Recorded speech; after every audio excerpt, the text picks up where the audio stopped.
So ito yung problema natin minsan kapag hindi tayo nagpapalit ng bagong brake shoe. So itong brake shoe na to, ito yung sa handbrake.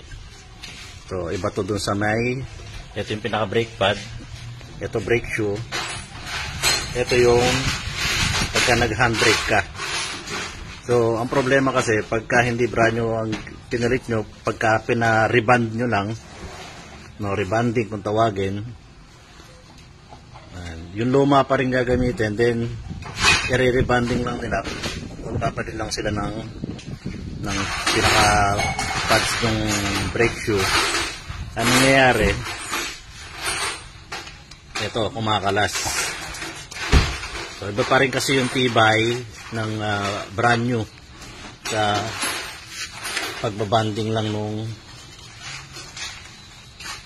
pad. So hanggat maaari sana talaga brand new pero siyempre hindi natin nasisisi yung ibang customers na nagtitipid at walang budget talaga. Ang purpose lang naman talaga nito is for handbrake, itong brake shoe na to. Ayan, so walang tibay. Wala ito.